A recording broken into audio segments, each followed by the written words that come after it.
বাংলাদেশের সাথে কি যুদ্ধ করতে চায় আরাকান আর্মি? কি ভূমিকা ভারত ও চীনের? বাংলাদেশ মিয়ানমার সীমান্তে আরাকান আর্মির ক্রমবর্ধমান প্রভাব নতুন ধরনের ভূ রাজনৈতিক সংকট তৈরি করছে।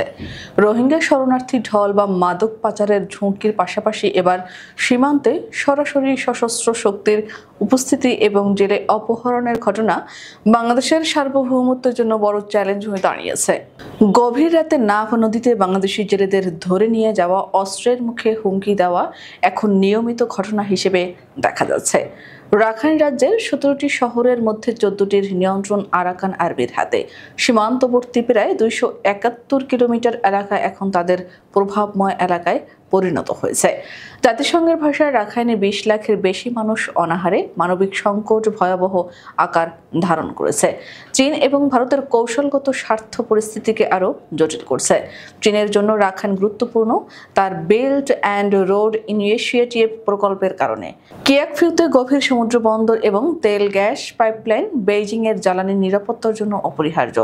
আরাকান আর্মি যদি বন্দর দখল করে, চীনের কোটি কোটি ডলারের বিনিয়োগ বিপন্ন হবে। ভারতের জন্য রাখাইন স্ট্র্যাটেজিক্যালি গুরুত্বপূর্ণ, কারণ কালাদান মাল্টি মোডাল ট্রানজিট প্রকল্পের মাধ্যমে ভারতের উত্তর পূর্বাঞ্চল বঙ্গোপসাগরের সঙ্গে যুক্ত হয়। আরাকান আর্মির নিয়ন্ত্রণে বন্দর বা সংযোগ সড়ক গেলে ভারতের বাণিজ্য ও কৌশলগত পরিকল্পনা উভয়ই ক্ষতিগ্রস্ত হবে। ভারত একদিকে মিয়ানমারের জান্তা সরকারের সঙ্গে সম্পর্ক বজায় রাখলেও আরাকান আর্মির সাথেও গোপন যোগাযোগ রাখছে বলে অভিযোগ রয়েছে। বাংলাদেশ এই জটিল পরিস্থিতিতে কূটনৈতিক দোটানায় পড়েছে। একদিকে বেইজিংকে সন্তুষ্ট রাখতে হবে, অন্যদিকে দিল্লির চাপ উপেক্ষা করা সম্ভব নয়। সীমান্তে আরাকান আর্মির প্রভাব বৃদ্ধি পেলে বাংলাদেশ সরাসরি সংঘাতে জড়াতে পারে। সীমান্তে অস্থিতিশীলতা দেশের ভেতরের রাজনৈতিক ভারসাম্যের উপর চাপ বাড়ায় এবং আঞ্চলিক শক্তিগুলোর হস্তক্ষেপের সুযোগ বৃদ্ধি করে। বিশ্লেষকরা এটিকে এক ধরনের ছায়াযুক্ত হিসেবে দেখছেন, যেখানে প্রতিটি শক্তি নেপথ্য থেকে নিজেদের স্বার্থ হাসিলের চেষ্টা করছে। এই খেলায় সবচেয়ে দুর্বল খুঁটি হলো বাংলাদেশের সীমান্ত। বিশ্লেষকরা মনে করছেন আরাকান আর্মি পুরো রাখাইনের নিয়ন্ত্রণ পেলে বাংলাদেশ সীমান্তে বড় ধরনের সংকটের মুখে পড়বে। তারা চাইলে রোহিঙ্গা শরণার্থীদের আবারও ঢাকায় ছেড়ে দিতে পারে বা বাংলাদেশি মৎস্যজীবীদের জিম্মি করে কূটনৈতিক চাপ তৈরি করতে পারে।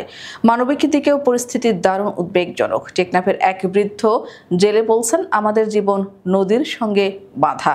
নদীতে যেতে না পারলে বাচ্চাদের মুখে খাবার উঠবে কিভাবে? তার আতঙ্কই পুরো সীমান্তবাসীর প্রতিচ্ছবি। সীমান্তবাসী রাতের নিস্তব্ধতায় গুলির শব্দে জেগে থাকে, জীবন ও জীবিকার জন্য ভীত।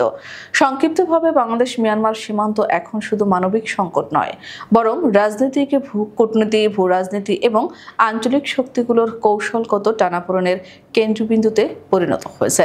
আরাকান আর্মির ছায়া যুদ্ধ বাংলাদেশের সীমান্তকে এক নতুন জটিল এবং অনিশ্চিত পরিস্থিতির দিকে ঠেলে দিয়েছে।